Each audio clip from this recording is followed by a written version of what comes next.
welcome to Behind the Screen episode 6. You want to do Dark Ares and Mummy Black Plague? I want to do Dark Ares and Mummy too. I backed Dark Ares. I'm waiting on 2, obviously, but it's so good. Welcome to episode 6 of Behind the Screen. This is a bi-weekly content creation show where I give you some GM tips. Well, I'm less giving tips now, more just showing you how to put them into practice, but I'm always happy to answer questions anyone may have about what I'm doing, GM tips in general, Onyx Path games, whatever, the general craft of storytelling and tabletop role-playing is, after all, the focus of the Onyx Path channel. If you have lingering questions after the stream, I do stream on Twitch at Comrade Bubbles. I'm on Twitter at Comrade Bubbles, where you can always find me if you have any, lingering questions. I just realized I need to resub to this channel, so if you have a Twitch Prime subscription like I do, you can use it to there we go. It'll show up in chat that I've resubscribed. You can use it to get a free subscription to a channel like this. You can see it on streams. My 3-month sub anniversary. I'm not going to share it. Let's get this month's alert. Okay, but there we go. Twitch Prime gives you a free sub every month. If you have Amazon Prime, you just link your Twitch account and your Amazon account, and you get the free sub. The sub obviously comes with benefits. Lauren Shade, thank you very much for paying attention to my little show. Obviously, it's not the best time slot for loads of people, so thank you. I was going to celebrate you subbing. Feels bad, man. I have sub now.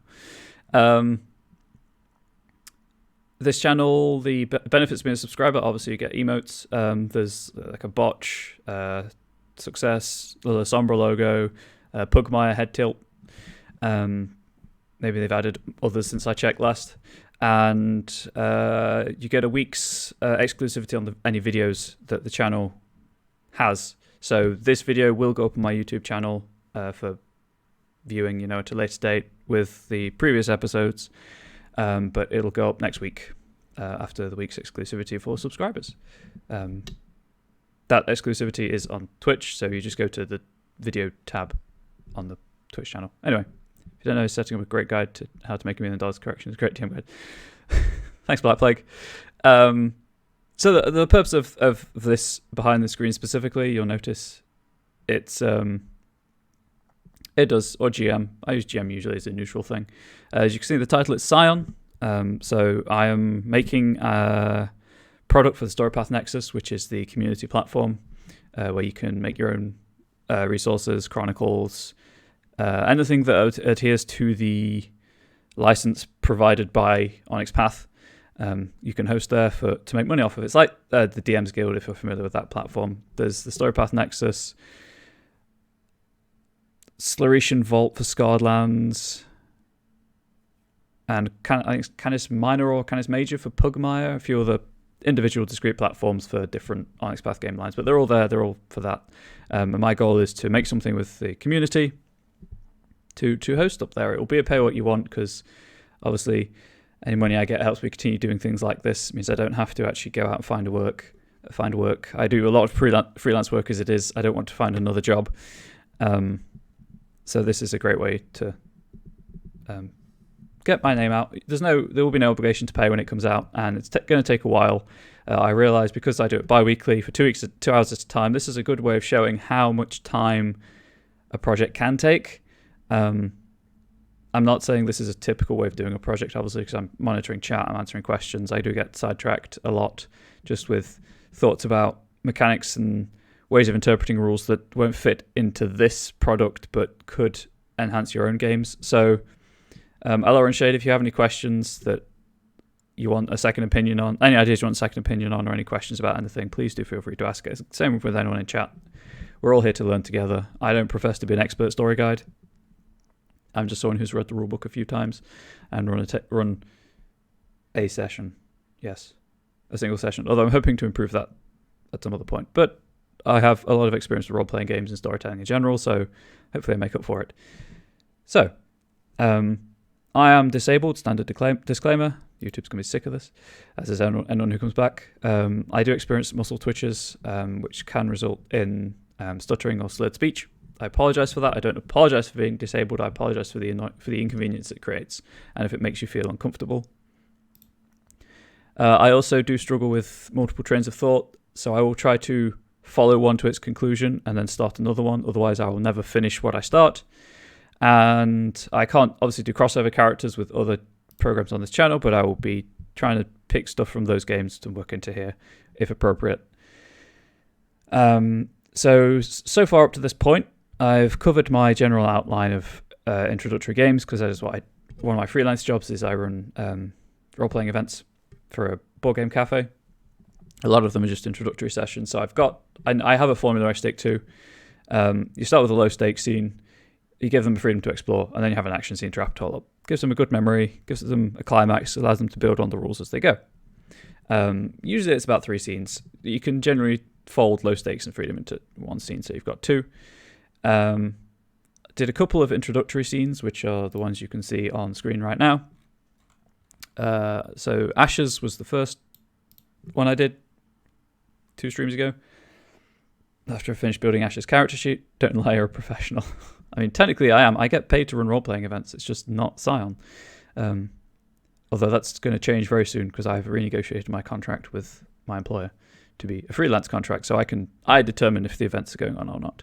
And then last time I say we because there was chat input. We created introductory scenes for Hubai.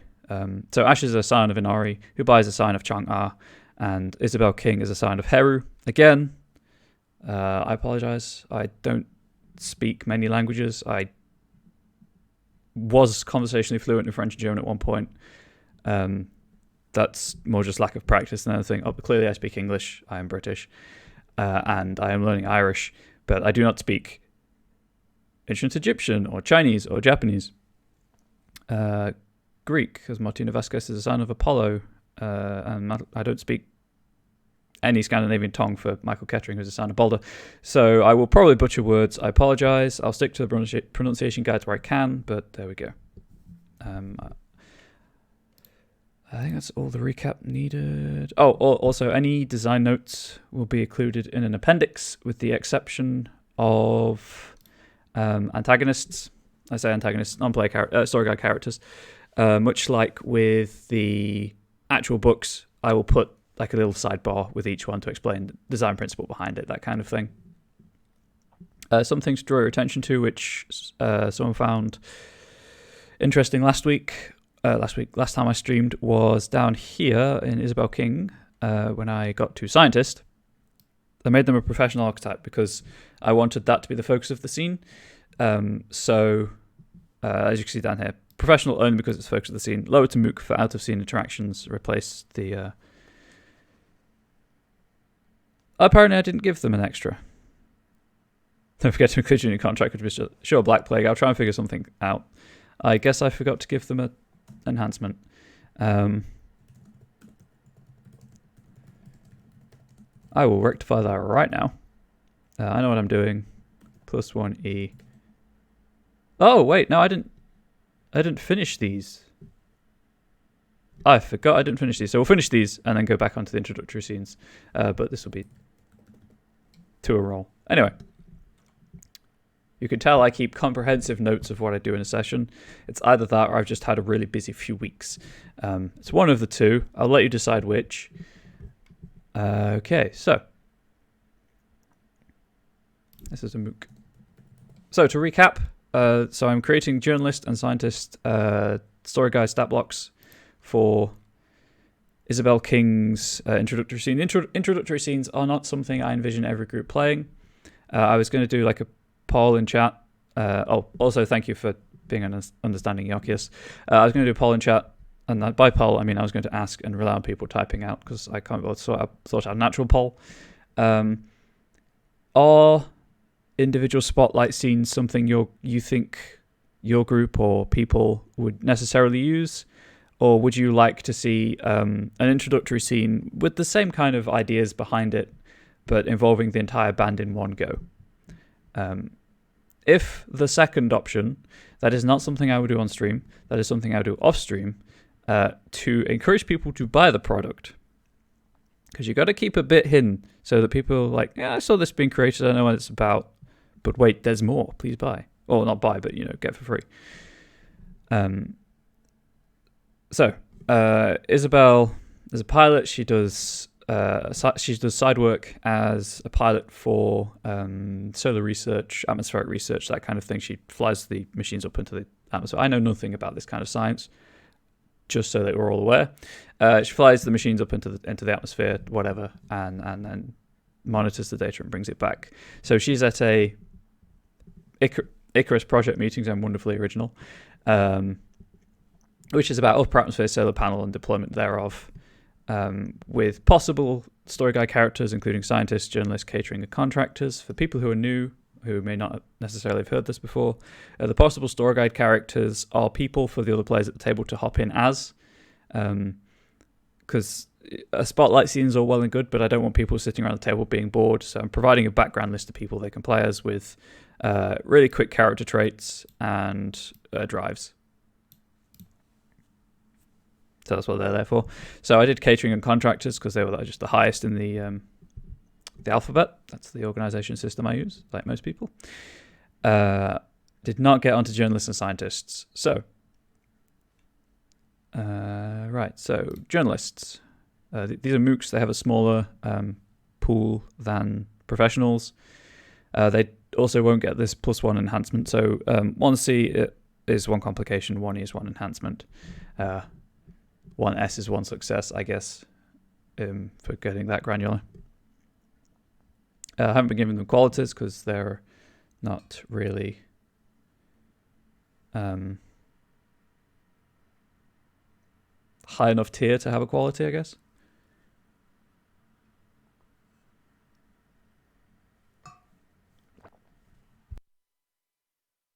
Sorry, I realised I was quite close to the mic, the swallowing of water, and it's not to everyone's cup of tea.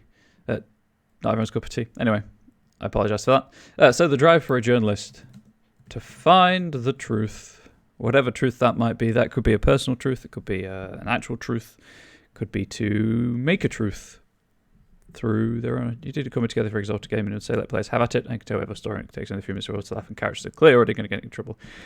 Exactly. And that's what I was assuming most people would do, but I know, for example, there are players in my group. I did something similar recently, and a couple of my players weren't happy with the spotlight being on them, so it's on Twitch too. Excellent. So journalists, primary pool, clearly related to writing. I want this broad though. I won't divulge my sources. That's your general kind of BS role. And then, as I said, something related to writing, but also kind of emotional insight, that kind of thing.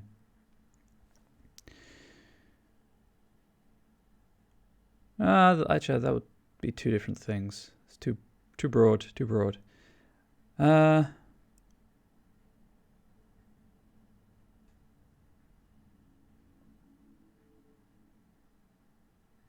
Let's, for now, because this is also something that's subject to change, which is something to bear in mind whenever you're creating any content for anything or writing any material for anything. Never be too attached to your ideas. Be ready to throw them out at a moment's notice. You don't necessarily need them as they are at inception. They almost definitely won't be perfect at inception. It's just good to have something down on paper, because that's how progress is made, I guess. So I'll just put wordsmith for now.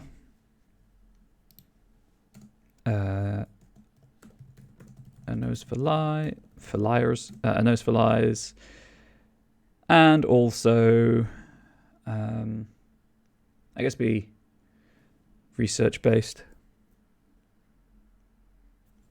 Hit the books. That works for me. Desperation pool is anything. Oh, sorry, I need to put my notes.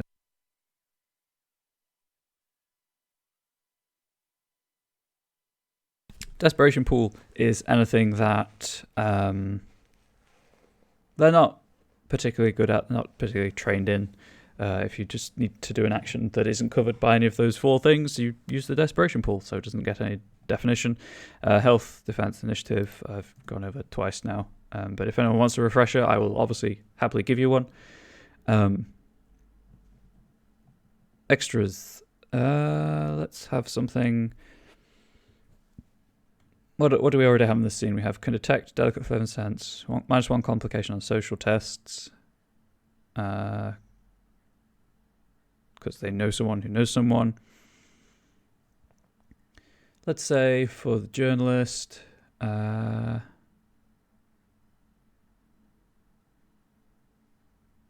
do you get the desperation pool? So I can just show you, to be fair. This is something I've done before, and it's something I will do again. There you go. Something you've not heard me talk about? Okay, so where's the window?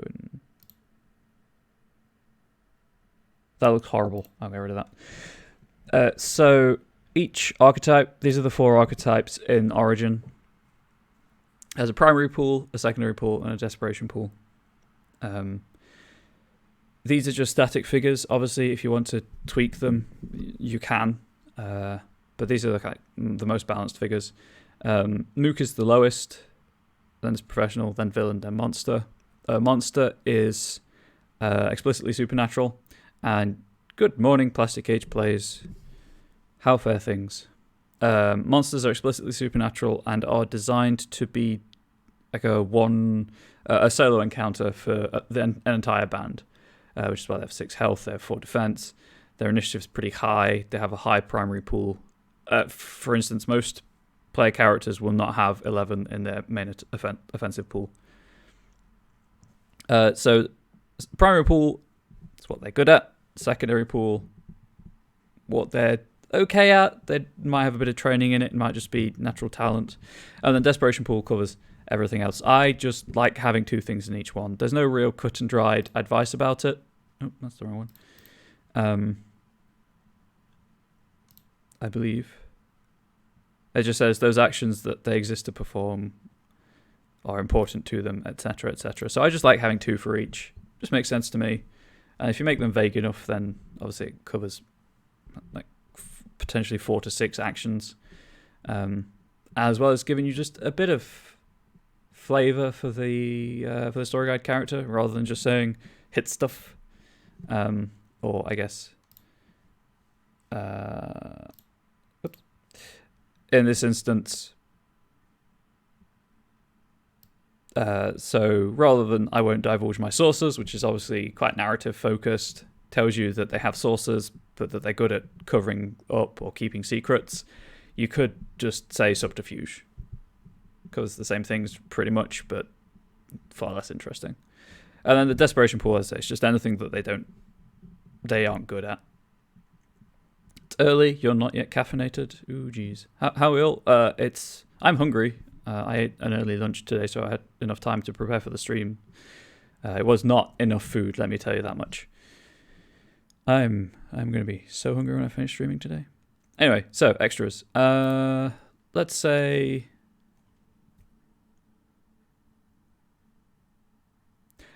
Actually, Plastic Age Players, I don't know if you have the ability to do so, but I don't think the Silicon Path is pushing out links for Mummy. I don't know if it should be or not. Anyway, extras for the journalist. Let's say, so we've covered subterfuge, we've covered writing and persuasion, like emotional insight and motives, research. No worries. I thought it was something that probably should be happening, which isn't. So I dropped the link manually earlier. If it's not up by the end of the stream, then I'll drop the link again. A bacon, egg, bean, and cheese taco sounds amazing. What? I didn't even know they existed. Anyway, back on track. Distracted by chat.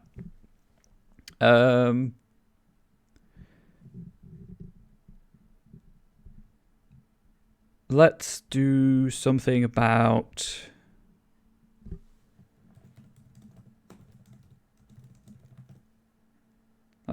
title casing looked weird. But I can't bother to figure out what's wrong with it right now. I'm a freelance proofreader, can't you tell?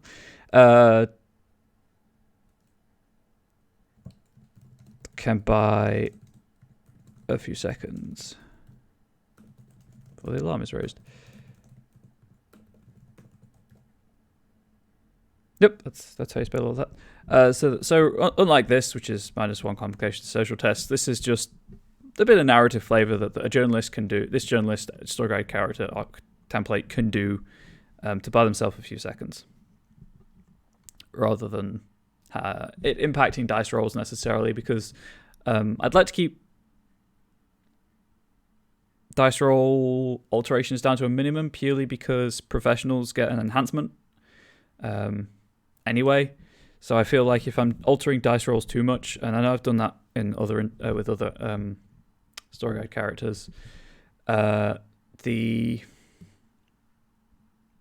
guess the weight, the emphasis between the two archetypes then just comes down to which rolls more dice, which it doesn't feel good to me anyway. Obviously, if you're doing this yourself, then make it your own. It's the freedom of anything like this, which is what the point of this program is. Drive to learn. Let's say push the boundaries.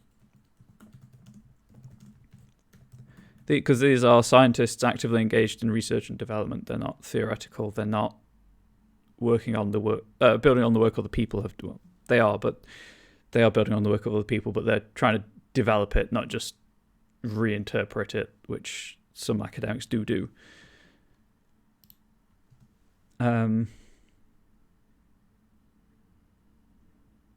You know what? Because the scientists are the focus of this scene,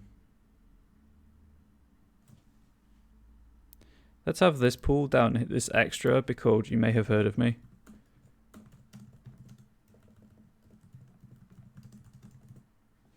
Again, not sure about the title case, but there we go. Social tests where their identity would be useful. And the primary pool will be kind of obviously science-based because they're a scientist. When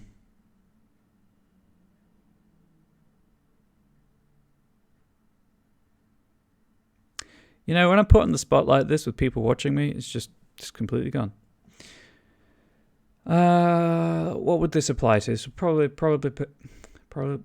apply to science and research.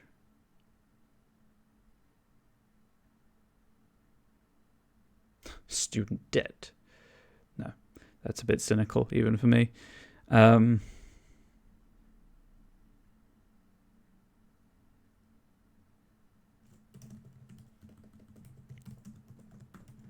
know exactly where to look. Oops.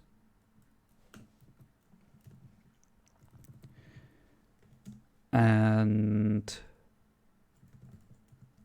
let me explain. Obviously, that's more designed around let me explain scientific concepts, leadership, skills, desperation pool, student debt, or extras. +1 enhancement to anything where a student debt would be useful.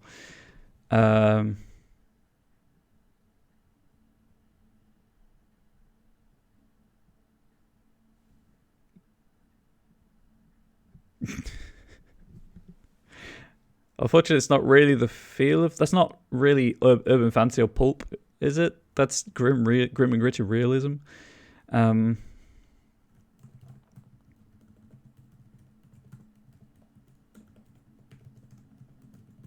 Cross-discipline teamwork, and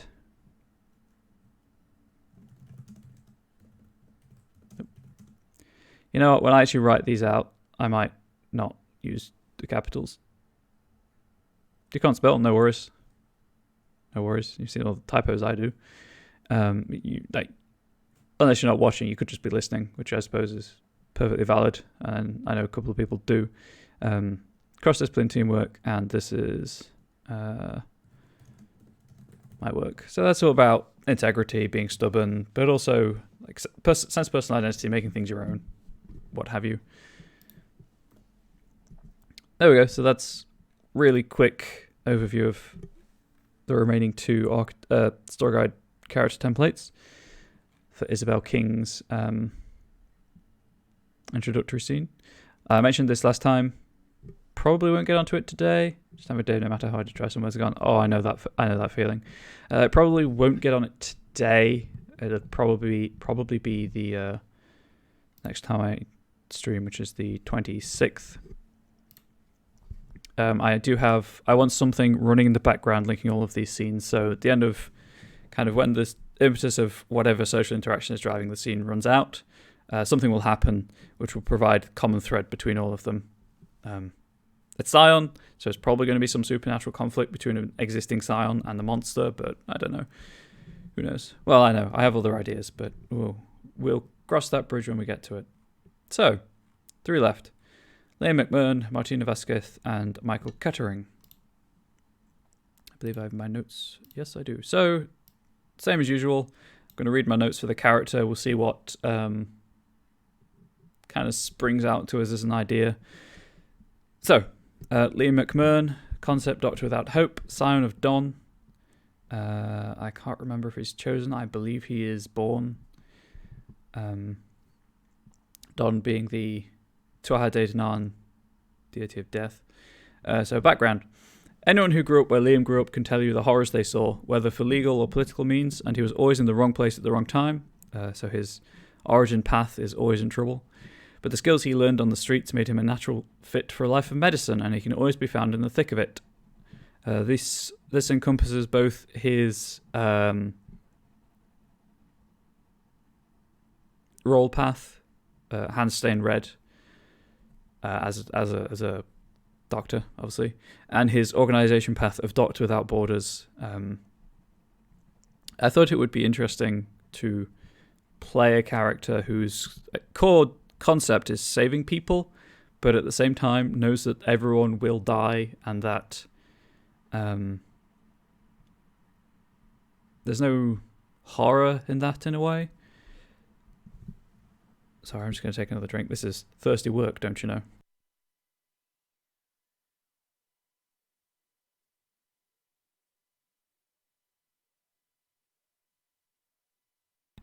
Okay, so when I started this whole thing, when I was making characters, Liam was really the only character I had an idea for an introductory scene off the bat, because he is someone who puts himself into harm's way and who has seen a lot of stuff that most people probably shouldn't see, just through what he chose to do as a career, which again, Handstein Redis is kind of how he identifies. He is a war zone doctor. He goes to war zones and looks after those who other people have cast aside or who can't afford to look after themselves or whatever. So when I was creating him, I thought, oh yes, a psychiatrist's appointment or a counselor appointment or whatever. But then I realized that's a one-on-one scene, which, not all honesty, having done EMS, your goal is save everyone. You can do everything right, and people still pass away, and EMS workers tend to take it on themselves like they did something wrong. Is that the aim of this person? Yeah, pretty much. Fast forwarding a little bit, I've mentioned in previous streams this. Before I do that, I have first aid training, and I knew through it EMS workers, and that obviously jibes with what you're saying. Their experiences jibed with what you're saying, Black Plague, so I'm glad I'm on the right track.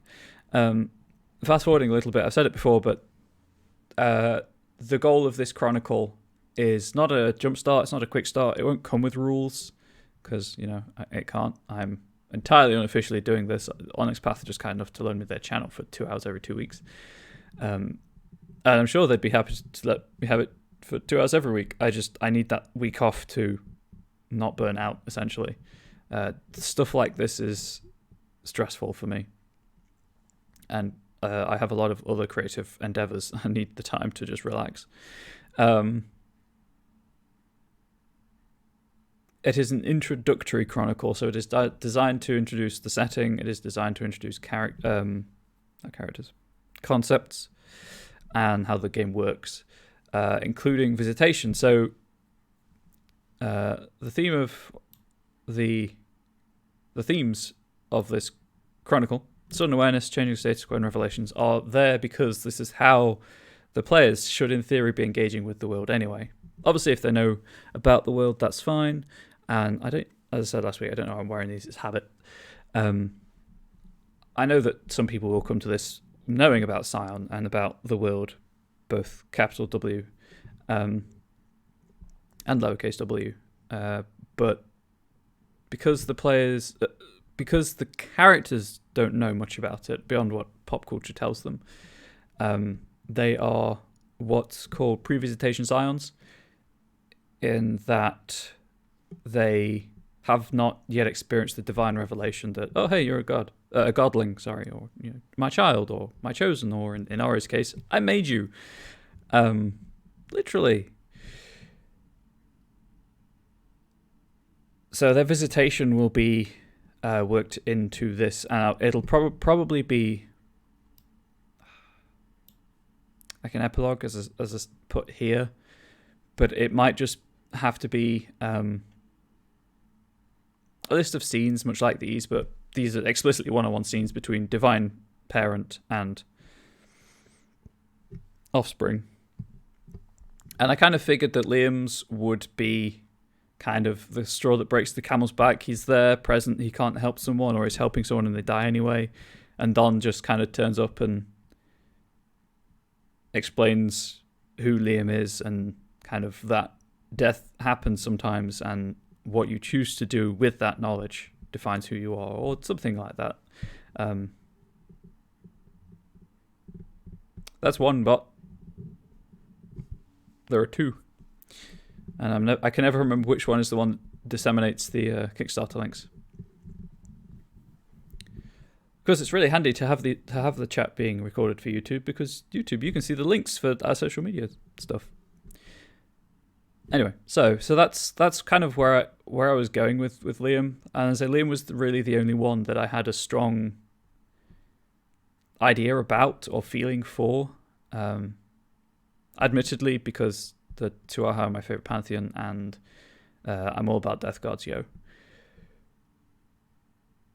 Because death is just, how society deals with death is fascinating, and I would be surprised if I don't end up creating something on this channel about that very subject at some point. Not necessarily in Scion, but Chronicles of Darkness game, maybe, who knows. Anyway, so that was my idea originally, as a one-on-one like psychiatrist or counselling, but obviously that doesn't really work in this framework.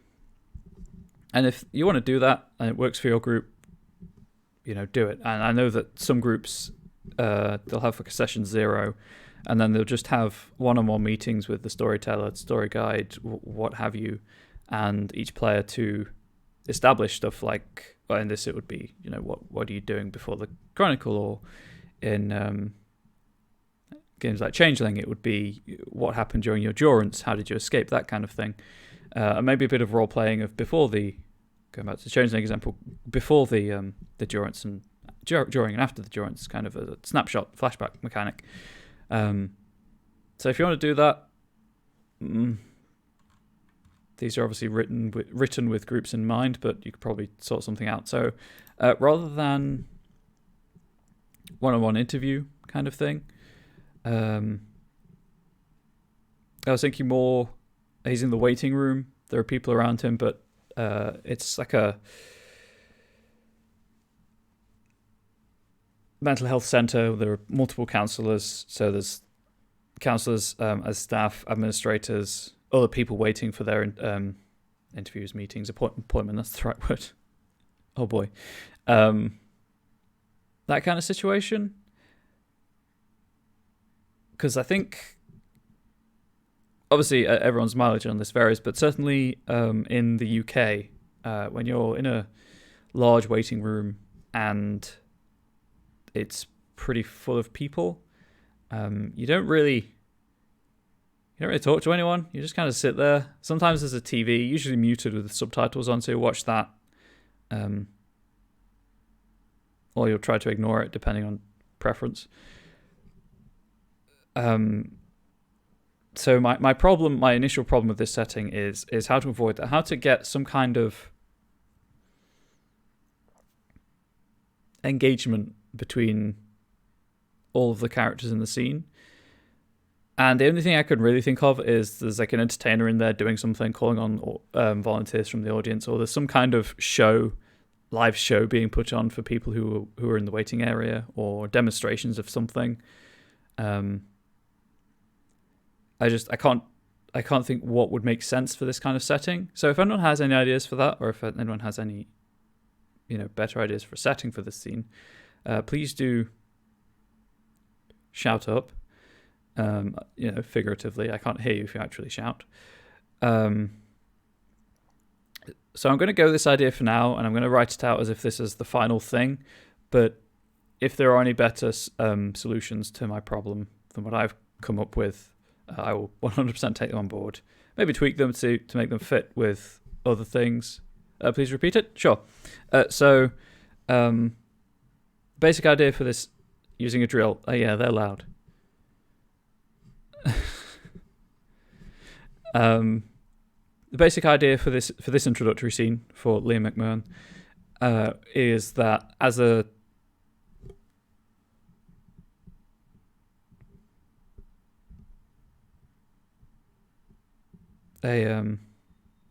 not sure who you're talking to there, Black Plague. As a doctor without hope, whether sure, we'll just go with a member of a Médecins Sans Frontières-like organization. He's seen a lot of stuff, and he's waiting in a mental health center kind of for an appointment with a counselor or a psychiatrist. I can never remember which one does what.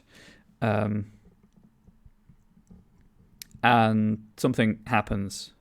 So something in that scene draws all of the people waiting for their appointments and all of the staff together. Oh, cool. In a positive way. So, how have I been phrasing this? Internet cafe, fundraising event, Ashworth Renewables Icarus project meeting. Okay, so immediately you need to know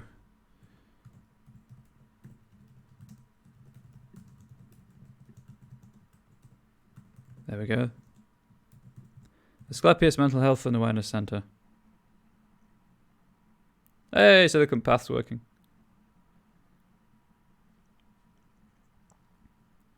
So that's where it's set. Possible store guide characters. Traumatized doctor. I was hoping someone would. Have I been doing notes? No, just anything that occurs to me. Okay. Cool.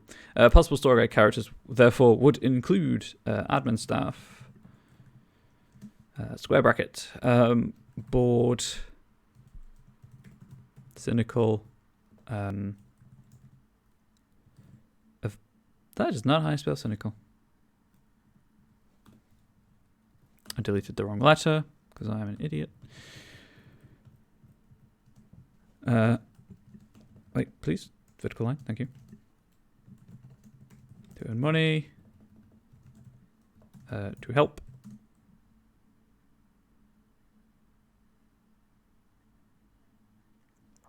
Okay, for that to work in this situation, I mean, this could definitely be one of the events. That would be an agitated patient kind of kicks off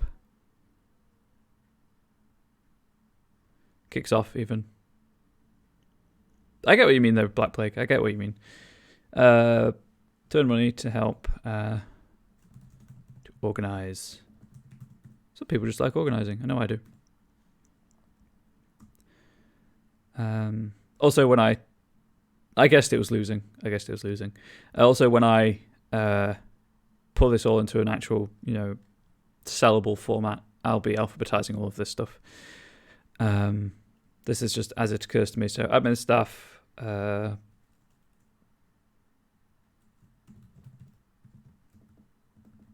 I'll put patients, but I actually mean people in the waiting area. Tired, anxious, irritated, depending on how long they've been waiting there. Oh, nope, vertical line. To heal, to talk, to...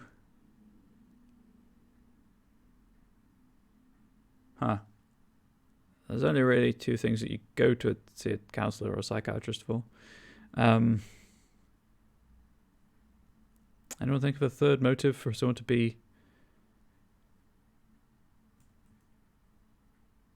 Okay, Munchausen's to get the attention. I think Munchausen's is the right name. And then you've actually got the practicing staff. Yes. C or S? S.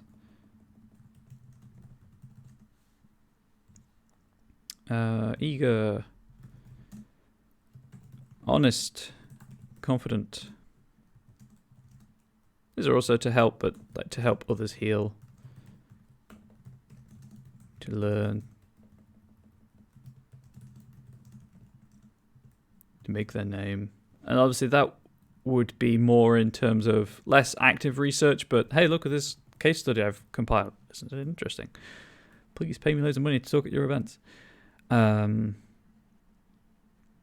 then the fourth category, probably related to whatever is happening in this waiting room that is drawing everyone together.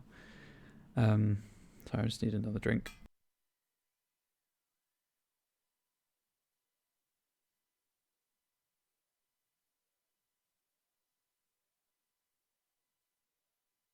Because my initial thought was a magic show, but that's kind of, unless there are children present, not really appropriate. I mean, there could be children present, but at the same time, that isn't the feel for the scene I want to go for.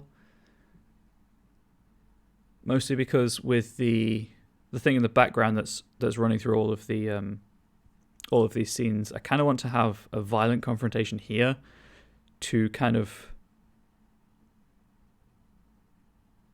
give Liam's player a chance to shine as a doctor of medicine or emergency trauma or whatever. Whatever the player decides Liam is a doctor of in the end. So I want that to happen. I obviously don't want to have violence happen to children in an introductory scene because that's just setting a completely wrong tone. Also, is potentially traumatic for some people, and I'd rather not trigger people if I could avoid it. So, I think that's kind of out. It could be like a self-help class, motivational speaker, yoga event, or Pilates or anything like that, just happening in a, not a closed-off corner, but a private corner. That's possible, actually. Demonstrations, that kind of thing. Kind of like that idea. Well done, me. Self-help group.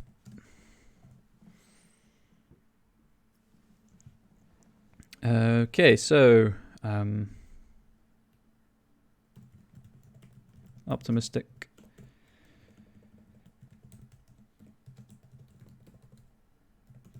Knowledgeable, and that's not how you spell knowledgeable. Please, comma. And opinionated, sure. Why not? She does have a negative trait. What would happen if one of the doc's patients is another pre-sign who the doc thinks out of his mind is due to some attack by the creature? That's potential, definitely. My broad idea for the overarching, story thread is actually related to a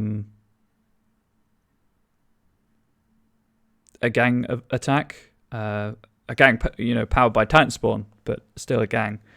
But that's definitely an idea that I can revisit if I need to. Where's my zip gone? Sorry, my zip was caught in my jeans and was pulling. My jacket, that is.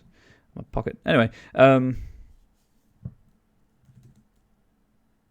To be praised. Self-actualize. Please, fingers, hit the keys in the right order.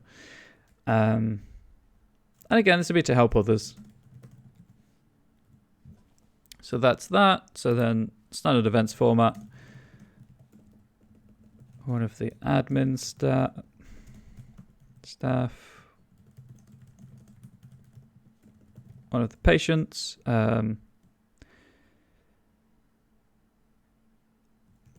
Probably have a patient kicking off be as an actual patient so that one of the practicing staff gets their own thing. Practicing staff and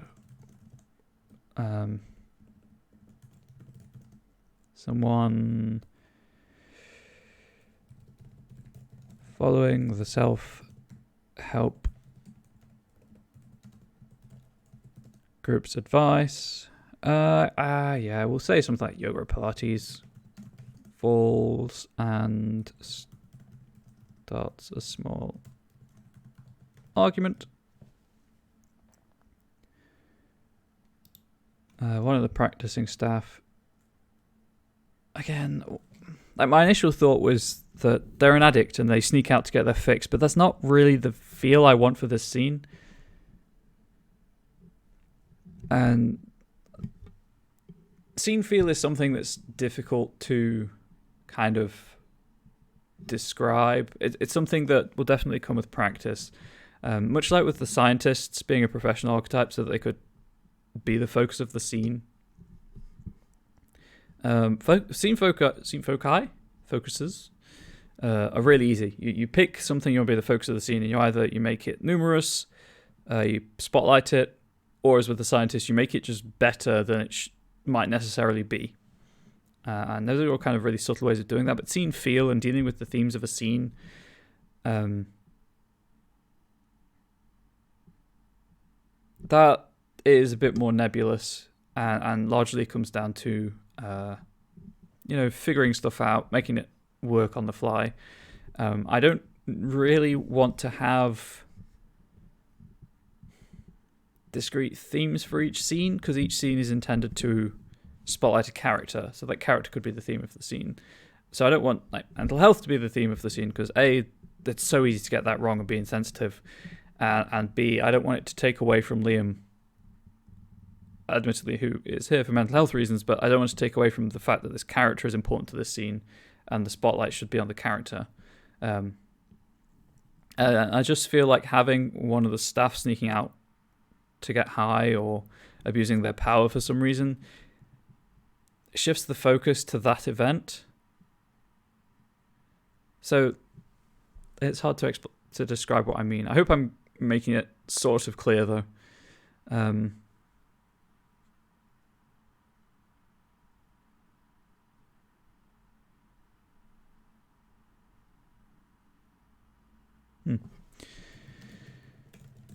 Running late for an appointment and can't find something. One of the patients is agitated.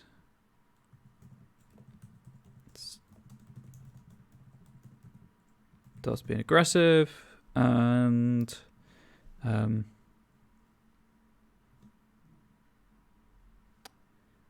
what would an admin staff? What is an event for an admin staff? Program printer, copier, maybe not. Offered the setup because your previous could be a fight leading to the doc. Now it's the doc. True.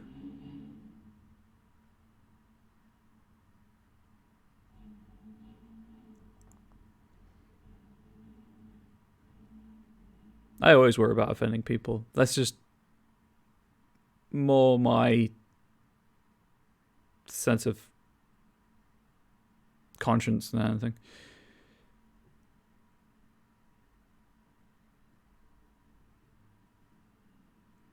Let's have that glimmer of seedy underbelly, shall we?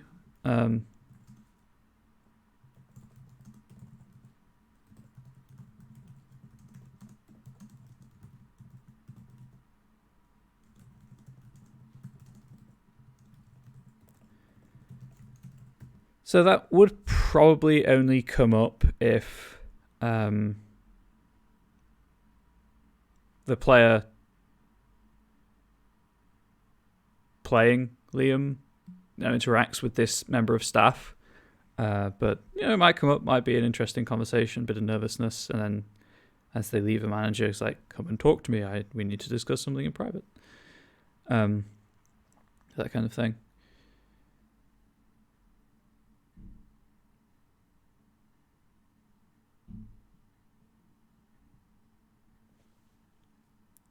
Going back to your suggestion, Black Plague, one of the patients could be the pre-Scion, and they're sick of being treated like they are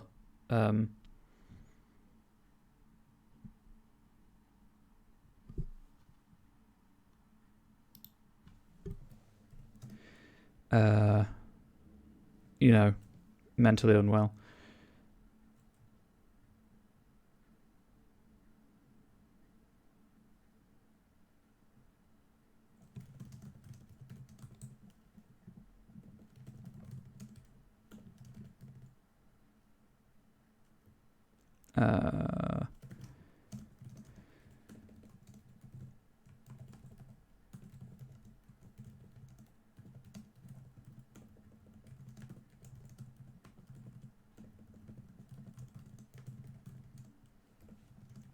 Right, so that ghost died and got wisdom in the pre-Scion. Look crazy. Yeah, so maybe this pre-visitation Scion could be a background character that flows through the chronicle.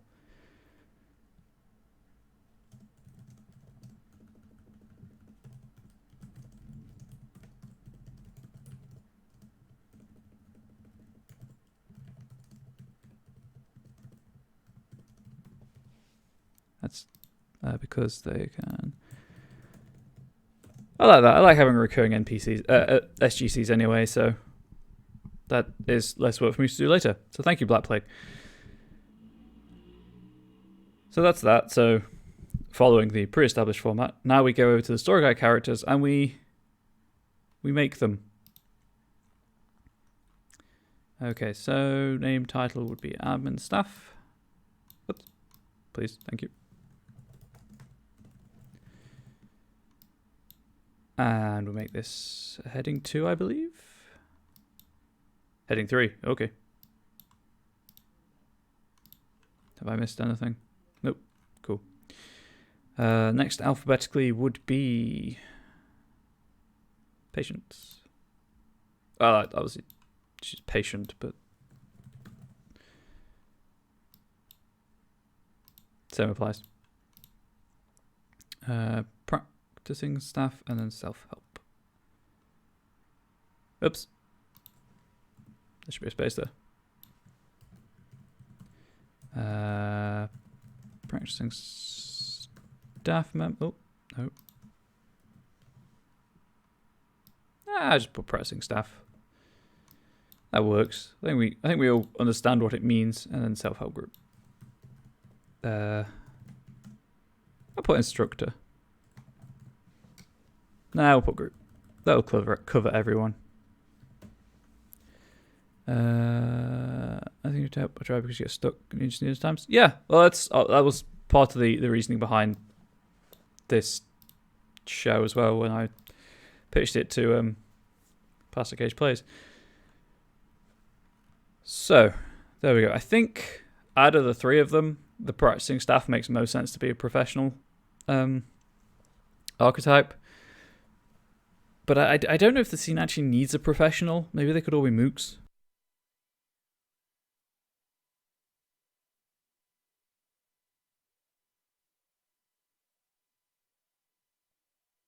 Because my reasoning being this is...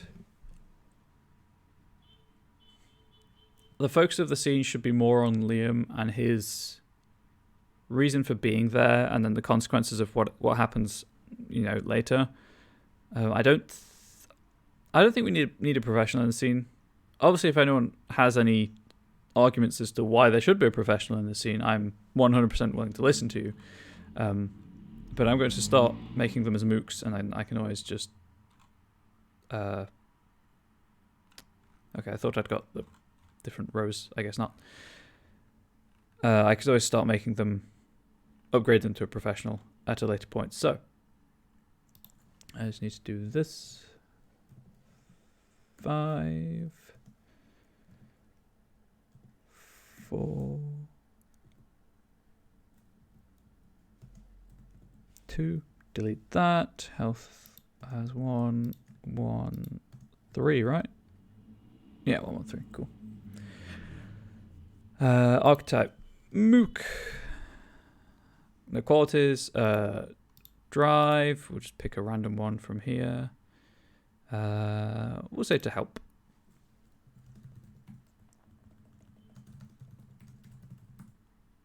We'll say to organize.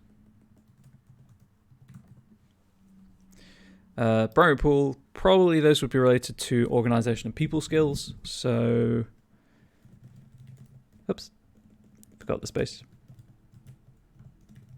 Everything, I'm going to abandon the capitals. I'm going to fix that off stream. Everything in its place, and I'll be right with you. So that'll be like calming situations as well as kind of being aware of the situation, that kind of thing. At least that's the way I envision it. Secondary pool, this would be more kind of maybe authority, being in a position of authority over everyone else in the room because they know where stuff is.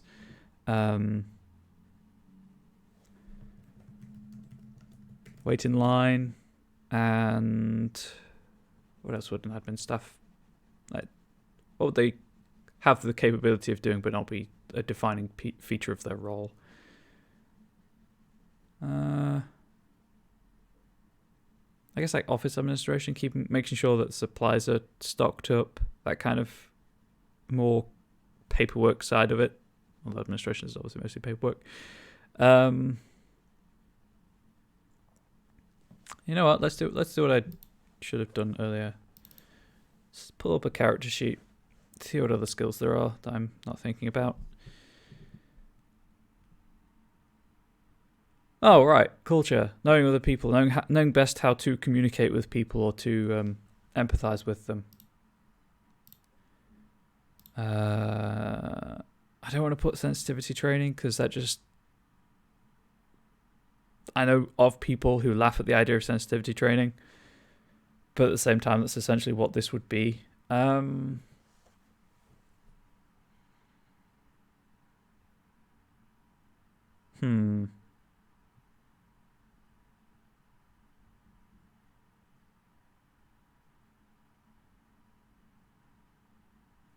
also don't want anything like... Sorry.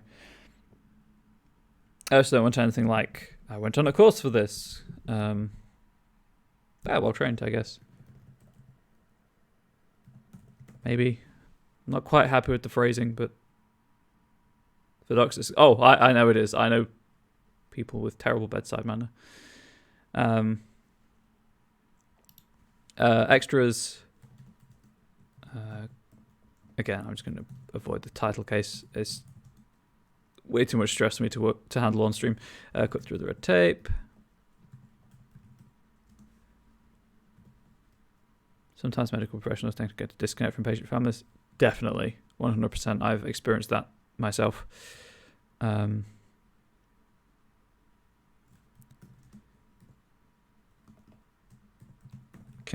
expedite paperwork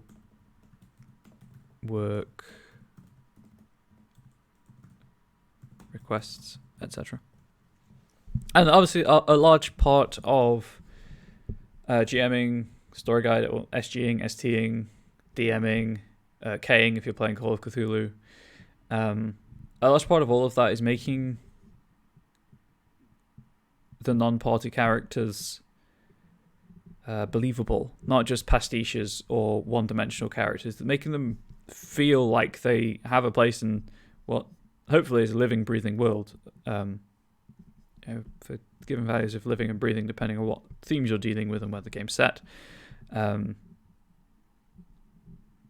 So having kind of the training be a part of the character's actual stat block could help with that, maybe.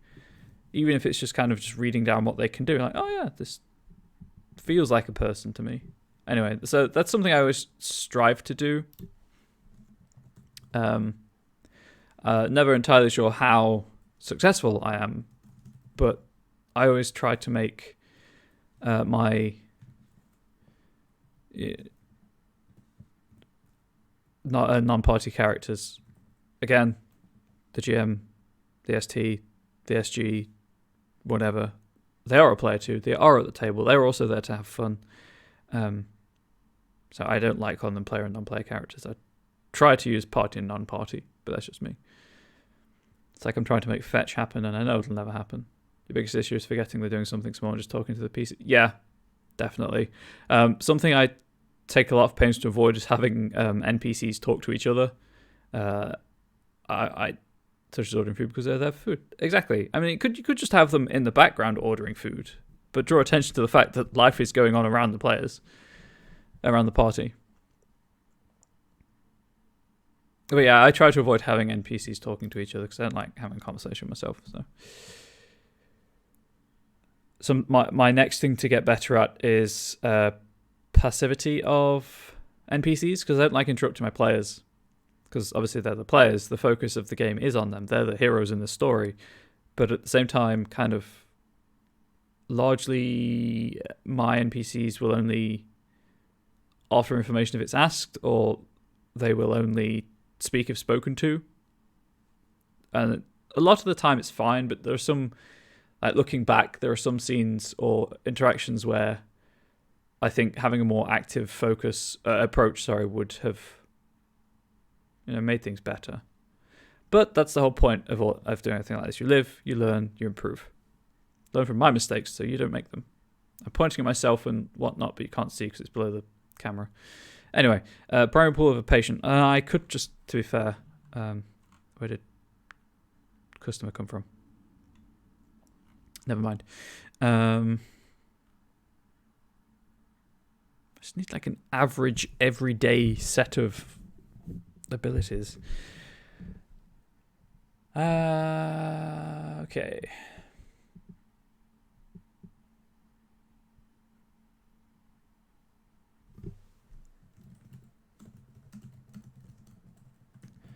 So that I envision as covering, and whether or not these, recorded notes make it into the actual document in the design side box, I have no idea. If I remember them, I will. If not, I'll BS something. But this I envision as being kind of knowing the local flavor, being able to empathize with people, that kind of thing. Focus on culture and empathy. And the ability to just kind of blend in the background if needed to.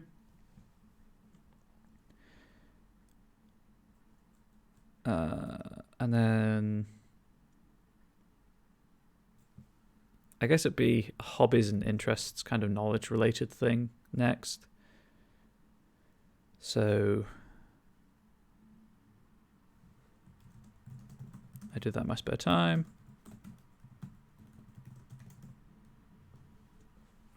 So that would probably be relating to, let's see, academics, athletics, close combat, maybe firearms, maybe also survival. Kind of broad, but it's obviously not a terribly high score at the end of the day. So secondary pool. This would be what? More specialized things. Thanks, loud engine outside. Read it in a book.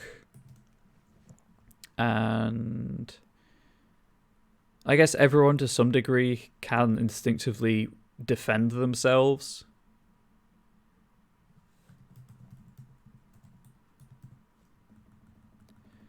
I guess reflexive defense covers that in an okay manner. Again, some of these might be subject to change when I go through and assembly tool, and I really should make a start on that, actually, thinking about it, considering, what I've got done already. Desperation pool doesn't need defining. This is a MOOC, so health 1, defense 1, initiative 3. Extras. Nope.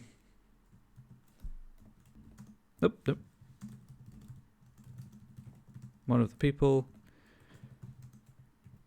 can easily hide in a crowd. Oops, there we go. Practicing staff. I think if any of them were to be professionals, it would be practicing staff, and I'm still not sold on the idea that I need a professional in the scene. I don't know. It just doesn't feel like it's needed with these.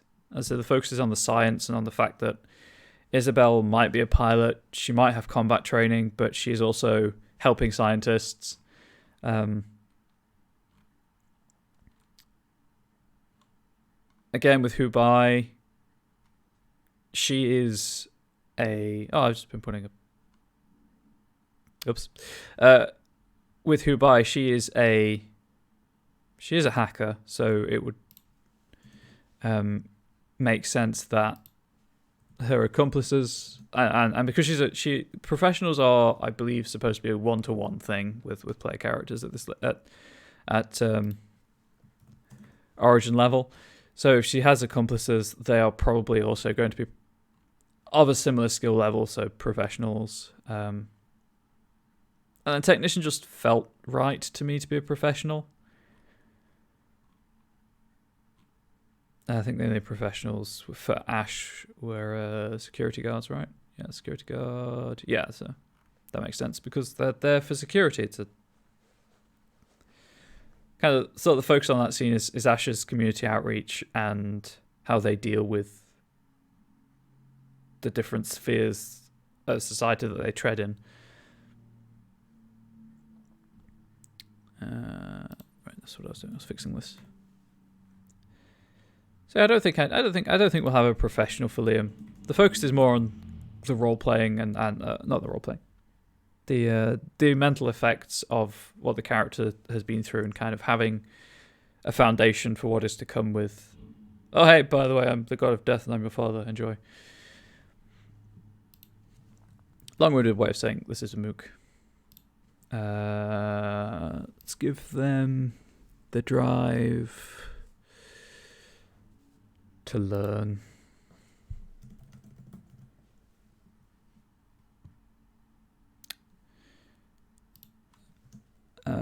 Five, 4, and in the brackets, please. This is 1. Oops. 3, and as usual, it does say above the. Wrong way. Nope, that way. Above the Google Doc. But ask if you have any questions, feel free to chime in and ask. I will answer as best I can. I don't profess to know everything. I'm just someone who knows some things.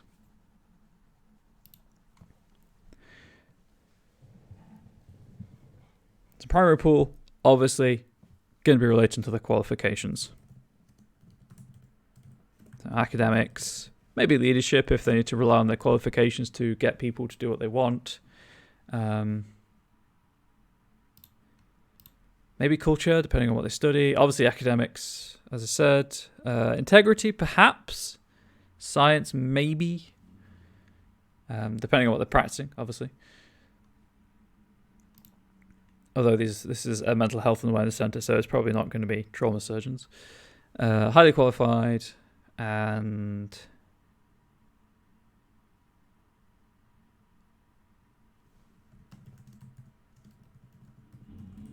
air of professionalism, so kind of getting people to trust them, more leadership, more integrity, that side, kind of social side of things. Secondary pool, not what they value as important, but still something that they can do.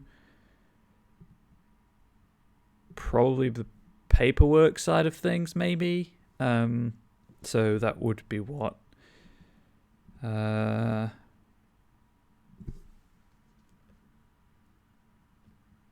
something about forms, but that just seems too limiting. Gee, thanks, car. Well, that sounds like a motorbike. I'm hoping it's not being picked up by the mic, but I'm not too hopeful about that. So they know how to file, they know how to organize. I guess it's well organized.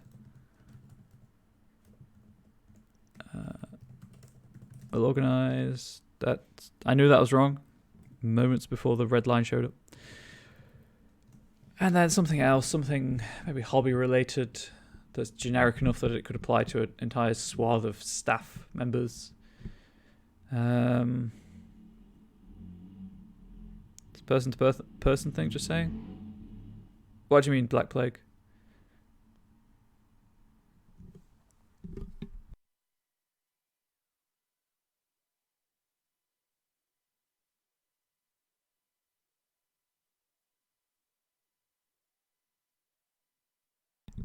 Where was I? Yes, train of thought.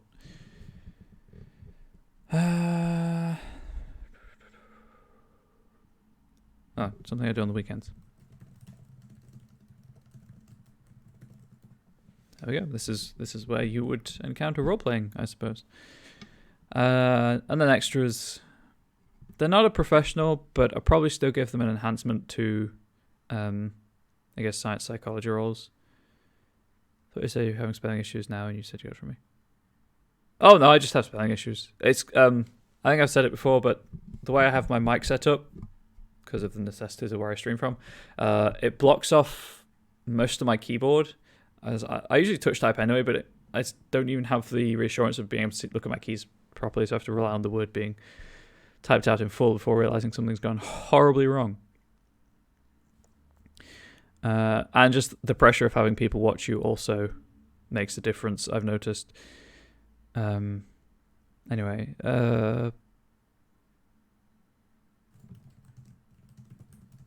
this is what I trained for. +1 enhancement to roles regarding mental health.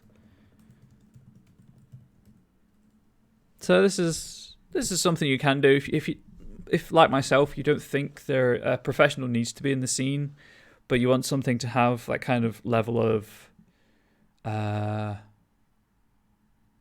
professional training, shall we say.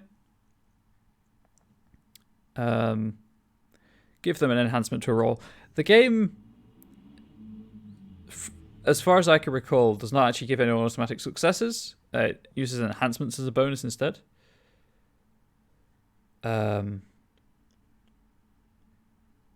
+1 enhancement to roles regarding mental health kind of gives that feeling of it being a professional and the training that is required, but without giving them the stat block of an actual professional. Breathe, have a Coke. I'm caffeine intolerant. Having a Coke would do terrible things to me. But I appreciate the sentiment. And congratulations on being in the VTM game. Thank you. That was a hell of a lot of fun. I hope to reprise my role as Dominic in future streams. Obviously, I was only a guest star, so it is dependent on David and the rest of the Blood City players. But I like playing Malkavians, and I very rarely get to play, so it was nice to play.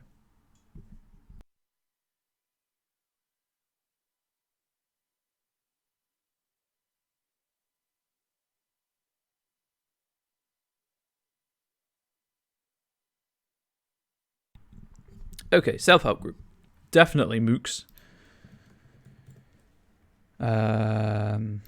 Just add these while I'm thinking about drives and stuff. Oh, that's the wrong bracket. That's not even a bracket, that's a letter.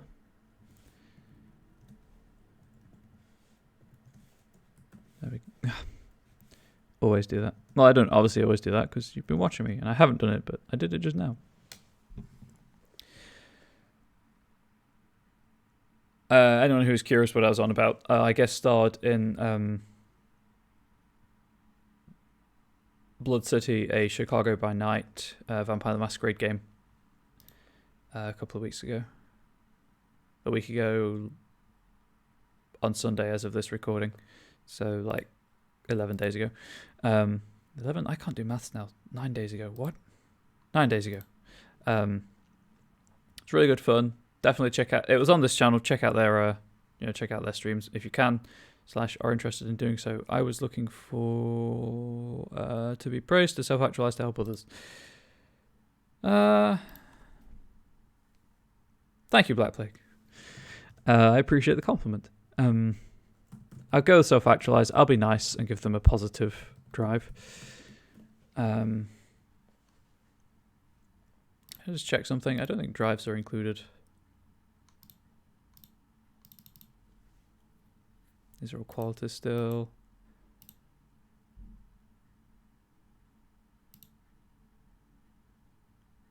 Oh, no, they do have... So the examples that are in the book have drives, but the actual template doesn't. So that's neat.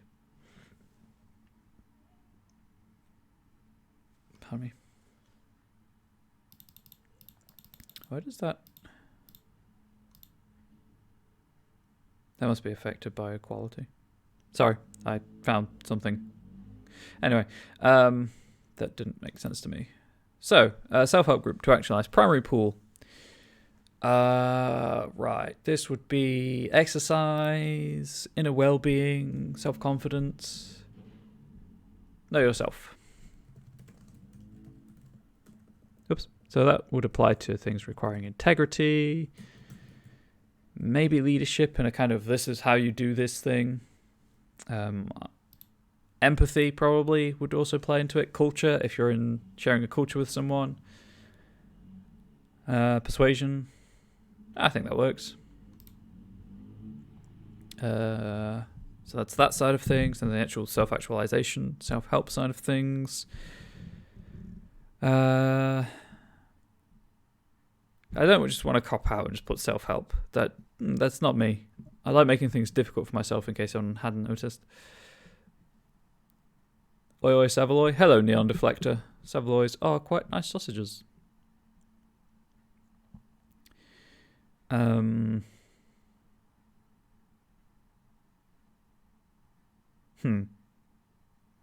Self-help is just too on the nose for me. This is the problem I'm having.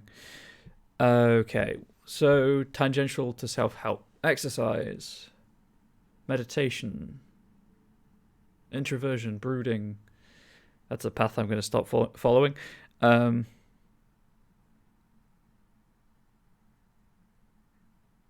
Let's go with something maybe along the lines of...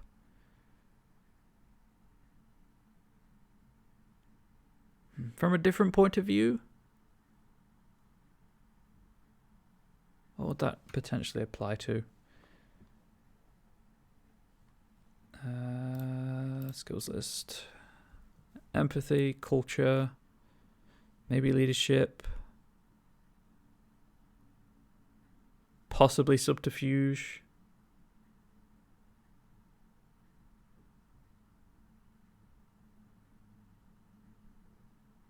Yeah, sure, why not?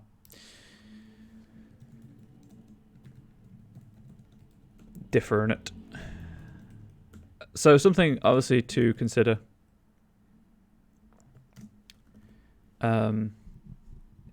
Is that, and I've said this before and I'll probably say it again, I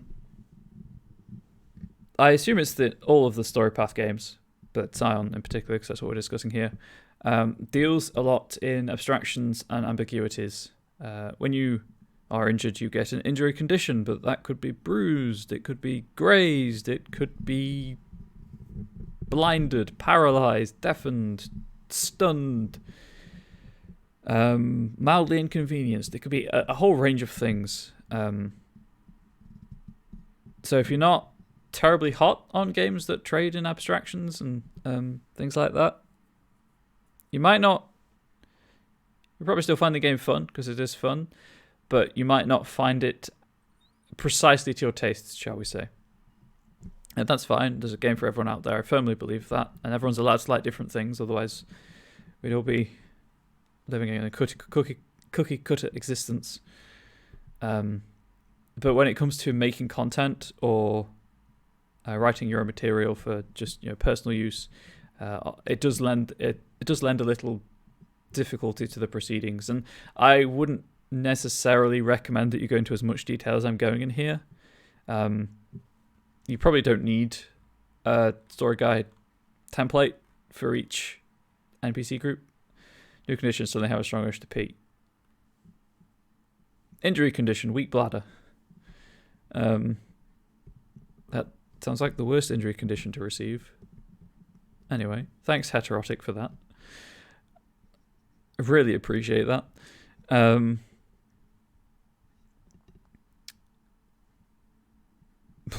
to the bladder. You probably don't need all four of these. I'm just doing this to illustrate my point, I guess, in that it's so easy to make story guide characters. It's such a flexible system.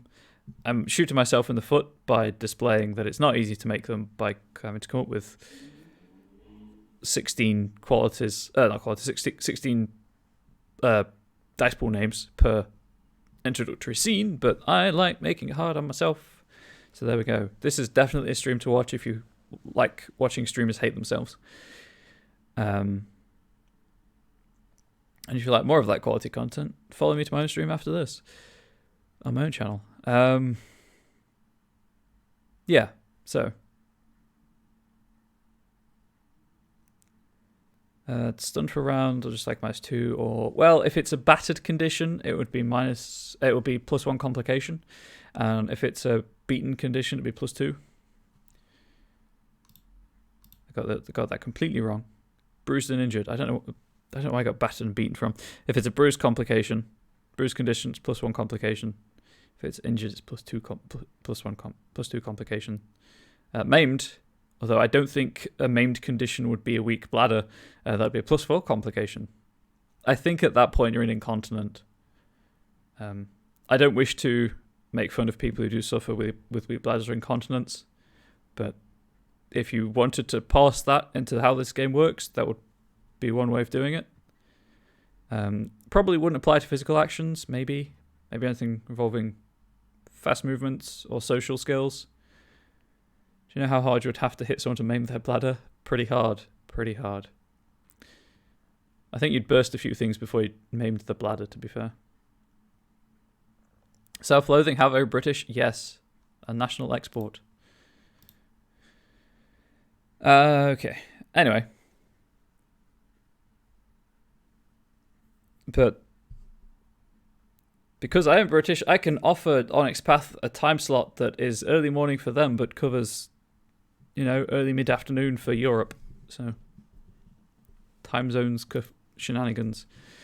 Secondary pool, again, secondary pool, something that they don't define themselves as, but they can do. It's not central to their role, but tangentially important.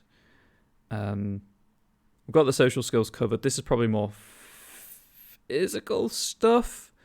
Really appreciate it. Oh, thanks, man. I'm happy to help where I can, and I appreciate the opportunity that this has presented me. Well stretched. It covers what I want it to cover, but it's just a terrible phrase. I also appreciate you being here. I know that obviously it's first thing in the morning for you. And obviously I am a mod. I can do stuff like that, but having some other oversight is nice. I don't want to overstep my bounds. Again, well stretched. Well toned, again. Too specific.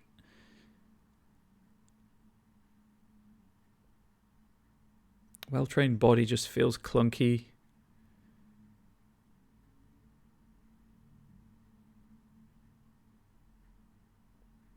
I'm trying not to.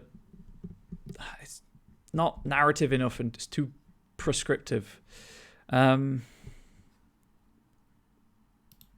back to basics. What would this apply to? This would probably apply to athletics, maybe close combat, maybe also survival.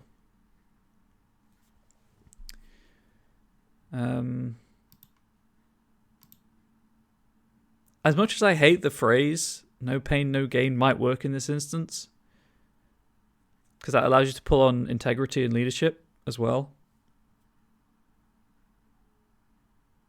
I'm going to put it, but as I said, I hate it so much.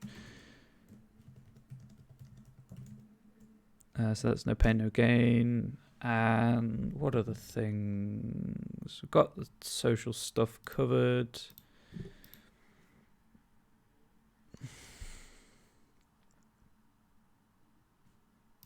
Oh, sorry, you can't see it. I clicked the wrong button in my PDF reader. Motivational speaker. I spelled that right. I spelt that correctly. And then extras. Let's go with.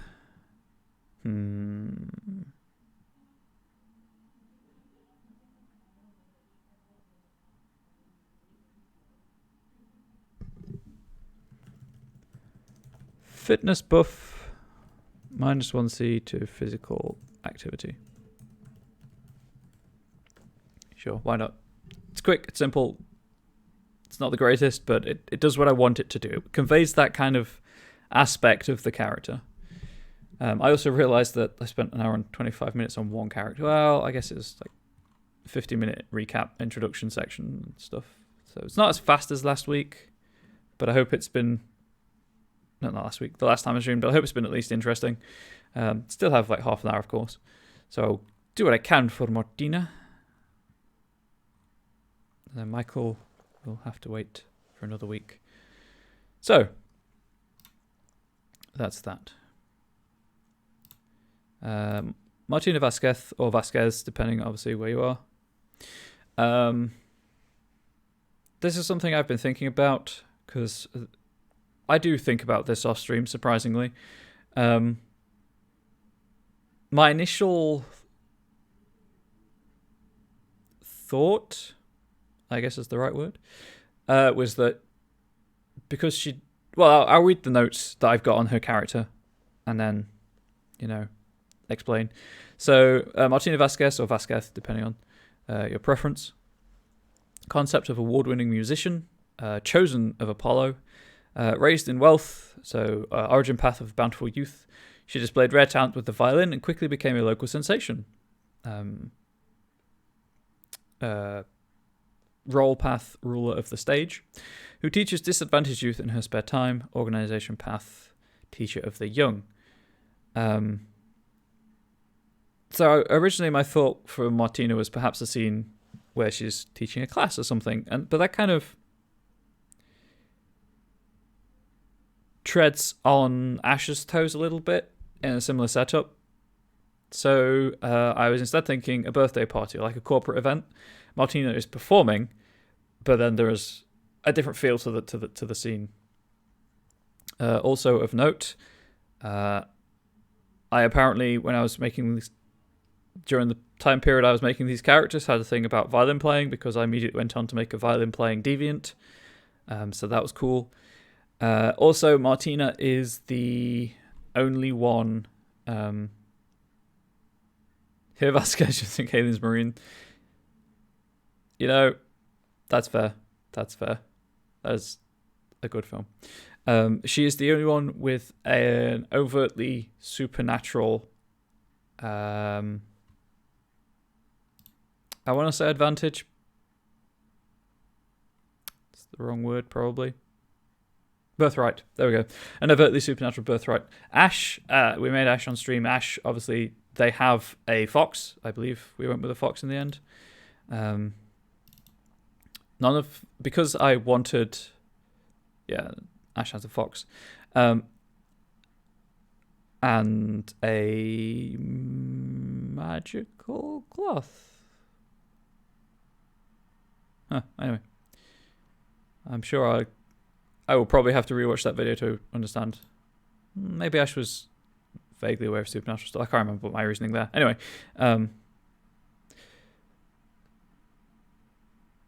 Martina was before I made Ash, Martina was the only one with an overtly supernatural birthright. In that Martina has a muse.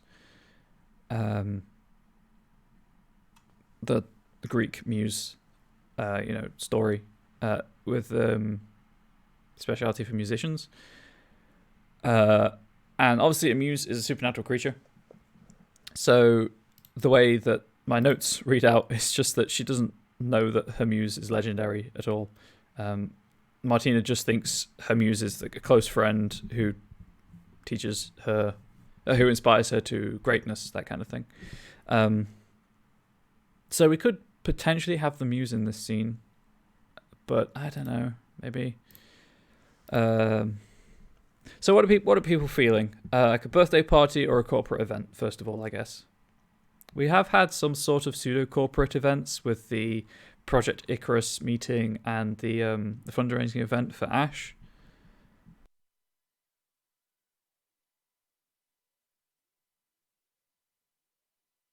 And going with my previous hesitation about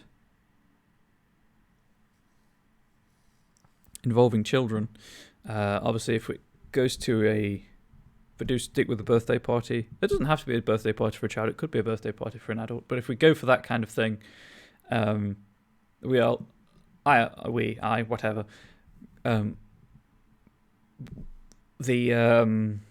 the story running through the background will be limited to how it can affect this particular scene. Again, children. I don't want to encourage violence against children. So I'd rather have like an adult birthday party or a corporate event or a garden party maybe. Garden party. It's not a bad idea. Could also then just reuse... Not that I particularly want to, but I could just reuse the catering from Project Icarus, the security from the community center. Somewhere. There we go. I don't know, maybe not. As I said, the point was to show how easy it is to make these story guide blocks. So maybe I should actually make them and not just copy paste them.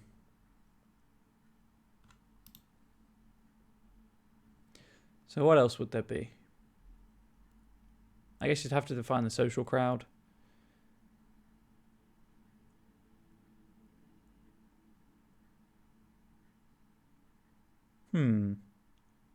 Okay.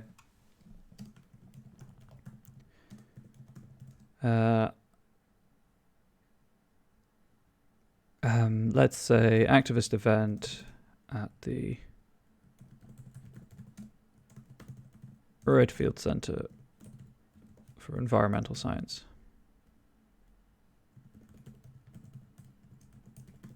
Renewable Sciences, even better.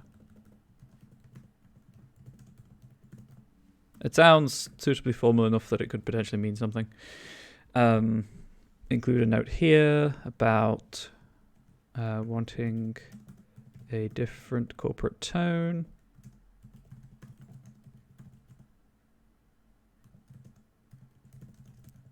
To the community center and Project Icarus meeting. So possible story guide characters include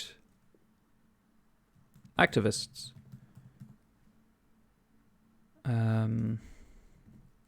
Nope. Eager. That's not how I spell eager. Hopeful. I've used optimistic. Innocent. There we go. No, I feel like that's too open to abuse of portraying activists as all the same kind of person. World-wise, I think that's a word. It's a word now. You can argue about it, but it's still a word. Determined? I like that better, actually. Thank you, Neon Deflector. Obviously, to change the world. To change perceptions. To challenge authority. There'd also be band members. She is a violinist, but she is not a solo violinist. Oh, she could be, I suppose, technically, but there we go. Calm, confident, focused, focused. To perform, to brighten someone's day, to improve. Nope, still went with improve. Nope, still went with improve. There we go.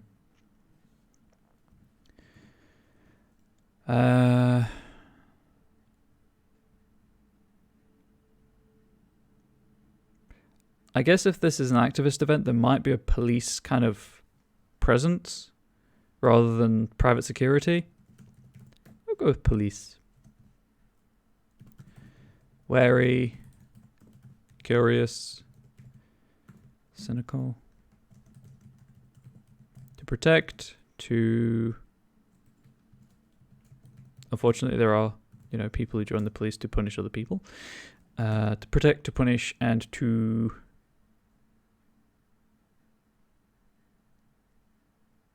I feel like protect is really broad and has kind of shot myself in the foot by using it as a drive. Thanks, Neon Deflector. Thanks for that. That's been immortalized for YouTube. To protect, to punish, and to /ban Neon Deflect. No, I wouldn't do that. That would be a complete abuse of power.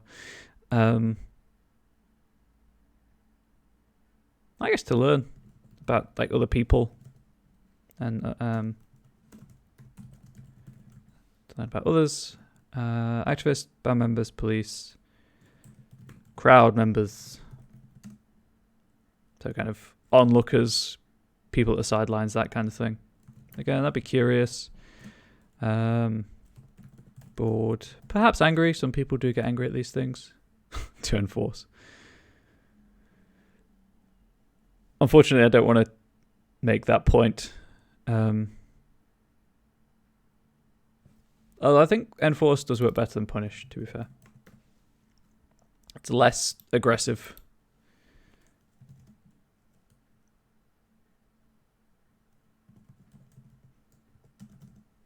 To watch, to heckle. Spend time with friends. Because some people do just go to things like this to hang out with friends. And that's fine. It's perfectly valid. Right. Possible events.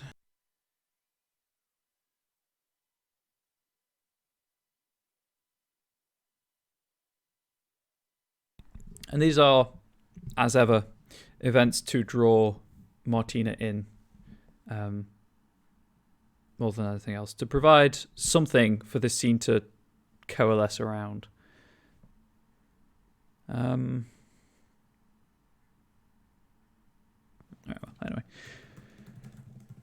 One of the activists. Got that sibilant really emphasized in the microphone. And the band members. I guess band members should be hyphenated. Is that what it's telling me? No, 2 words. Okay. I'm going to hyphenate it. That works for me. Okay, one of the band members receives a troubling phone call. I always spell receives wrong, and I don't know why. You'd think I'd remember, but I never do. It's really weird. Anyway. One of the band members receives a troubling phone call. What time is it? Oh, 10 to 4. Jeez, running out of time. 10 minutes left. Let's get through this. Maybe get one of the stat blocks done. One of the police hyphen. There we go. Phone call is 2 words.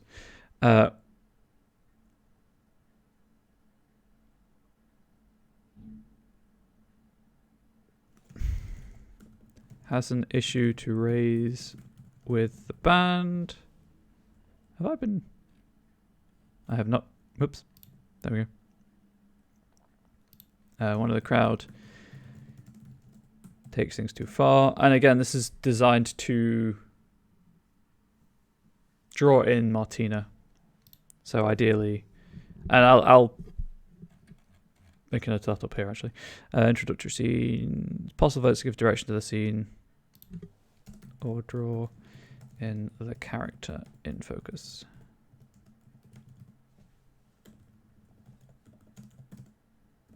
That's a horrible sentence, but that's what proofreading is for. One of the crowd takes us too far. One of the activists. And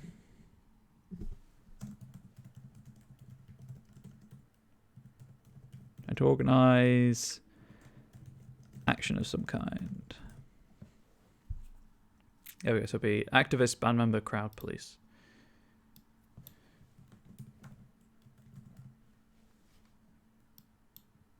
I can do the alphabet, me.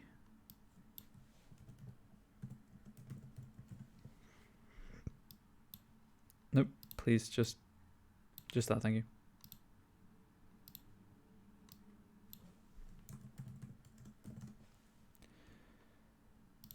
Crowd.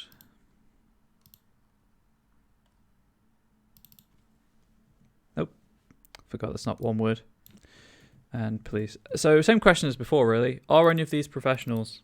Again, the scene doesn't scream that any of them should be professional.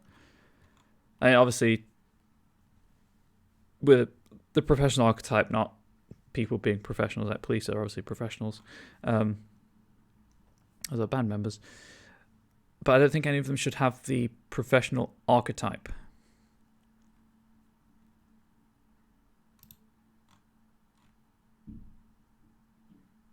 Anyone have any strong feelings either way?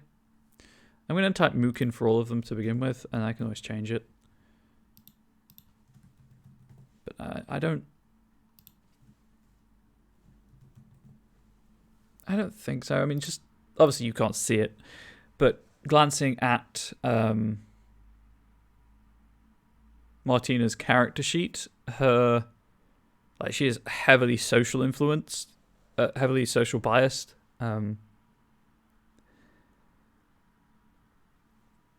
Would you believe, being a performer? So I kind of feel like the focus of the scene will be more the social aspects rather than the mechanical aspects of anything happening, perhaps.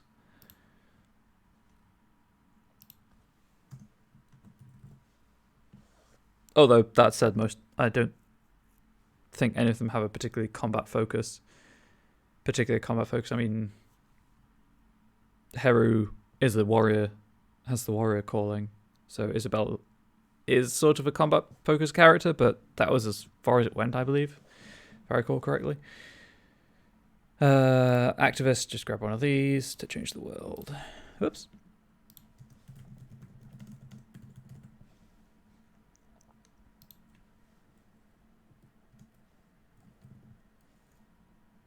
Actually, you know what? Let's make the activists professionals. They are kind of the reason for this scene to exist. They are probably going to be fairly influential in this scene. 753, yeah.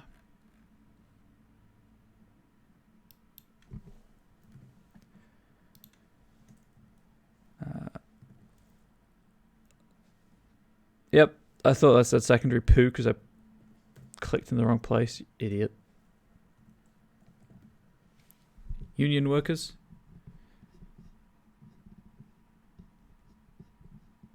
What do you mean? Sorry, I don't follow. Professionals also... Where is it?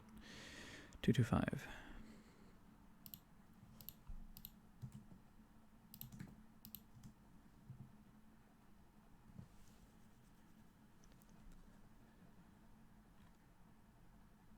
Well, they could... Sorry, I don't have full context. That's fine. So these are just like broad strokes of character, of characters that other people can herd. Oh yeah, that's fine. So one of the if you were playing in the game, you could play an activist as a union member. That's totally fine. When I'm talking about professional and Mook, there are archetypes which determine dice pools and other things for story guide characters in Scion. That's the difficulty of talking about things in this context. Obviously, professional means two things. All the others are fine. Mook, villain, and monster, they tell you what they do. But professional is a bit of a weird one, because obviously it has actual connotations. So in this instance, because the focus of the scene is the activist event, I think having activists as professional, having the professional archetype applied to them, makes sense.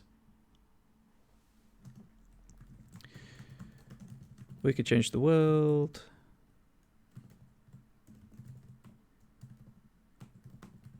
Well researched claims. Academics.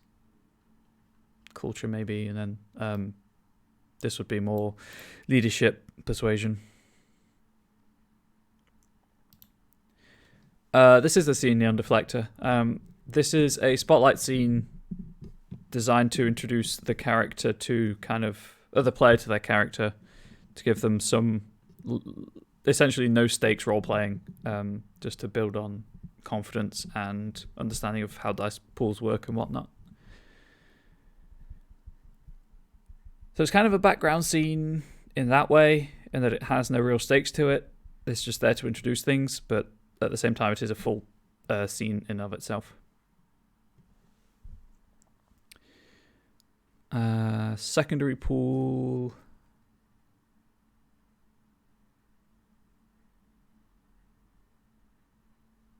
Again, my brain just, it's gone.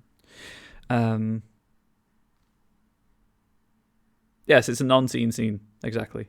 It's a non-scene scene to the extent that I don't expect every group to use this scene. It's just there for groups who might want to. And then I'm giving each one the stat block to A, demonstrate how you make them, and B, so that if anyone does want to pick up a background character, there is something there for them to work with. So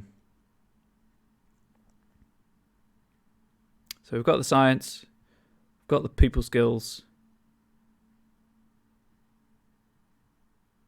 technology, I guess.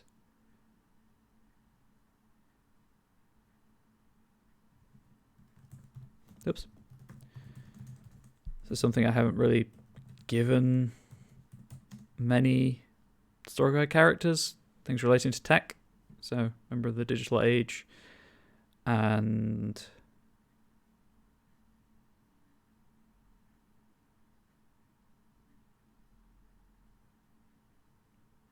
I mean, obviously real world issues surrounding activist events are police brutality. So we're always watching. Maybe. I don't know. What would that apply to?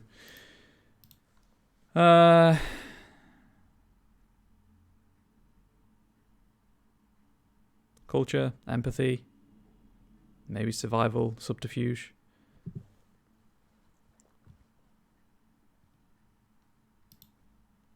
Vague enough, I guess. And extras because this is a professional archetype. Know what I'm talking about. +1 enhancement to tests related to the cause. Okay, that gives me 3 minutes to do everything. Well, 3 minutes to start wrapping up. So, next time, clearly we'll do these 3 and then hopefully finish Michael off so that can then start doing everything else. Because I am doing this as a scene per person, if we go back up here to my rough chronicle outline, it's taking a lot longer than it or otherwise would. But as we can see, it's 1 scene per person, and then once the band actually meet, I shouldn't need to be doing as much work with template writing and actual scene planning.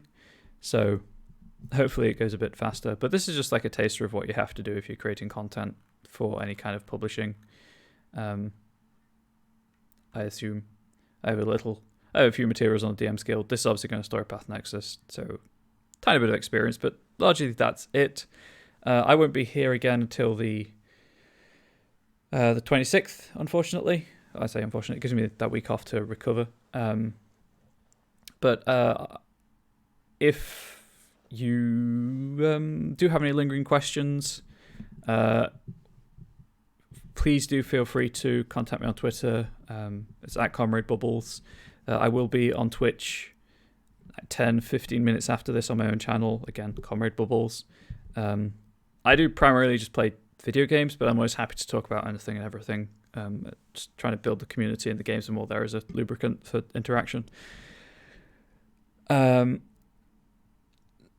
Standard disclaimer again, I don't work for Onyx Path. This is entirely unofficial, but they're kind enough to give me the platform, and hopefully I can help raise awareness of their games, increase the reach of their channel. If you do have a Amazon Prime account, and you haven't yet linked it to your Twitch account to get a free Twitch Prime sub, please do so and consider using it here. It supports the channel and helps with the growth and all the cool programming. Speaking of cool programming, when I sign off, I will put the post-roll on. It's exactly the same as the pre-roll, but it'll show you what's coming up on this channel this week. There is also a Kickstarter right now for Mummy the Curse, which I will read the copy for. By the time I've finished it, hopefully there'll be a link in chat. If not, I can drop the link easily enough. So imagine being both dead and deathless at the same time. Imagine being cradled in the arms of death for years, sometimes decades on end, but all the while knowing you will eventually not only arise again, but possibly awaken to an unfamiliar world. Now imagine that your purpose, your entire existence, is bound within this cycle, that you are chained to it for eternity. You sleep, you wake, you serve your judge's will in the lands of the living, and you return to the death sleep once more. The ancient culture that empowered you is gone, lost to the sands of time, yet you endure. So that's the copy for Mummy. There you go, have a link. It's really neat. You play the game non-linearly. Your Mummy experiences time non-linearly. Makes it a great companion for products like Dark Eras, which 1 is out, 2 is in development. Pretty excited for that. I believe that to be the only Kickstarter we've got going right now, but I'm sure that someone will pipe up if I'm incorrect on that. Thank you for being here. There we go. There's the Silicon Path doing its job. Thank you for being here. I just wanted to take this time to say, thank you to everyone, viewers and Onyx Path alike. I do kind of struggle. I definitely struggle with mental health problems, and having this to work on helps, because it's something that very definitely progress is being made. I'm making something at the end of it. So thank you for the opportunity, everyone, to actually do that. I think really that's it, though. I've gone over the Kickstarter. I've gone over the thanks. Again, 2 weeks for that. Clearly do well to apply this much focus.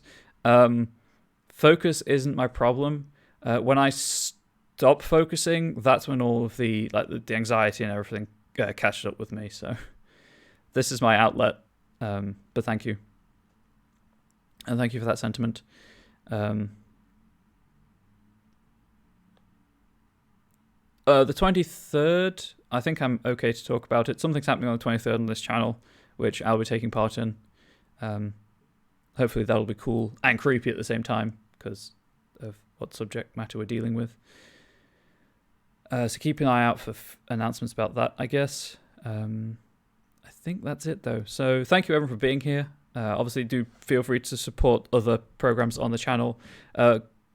The Onyx Path Discord is a great place to get in contact with us if you just want to hang out really with the content creators on the channel and ask questions and stuff.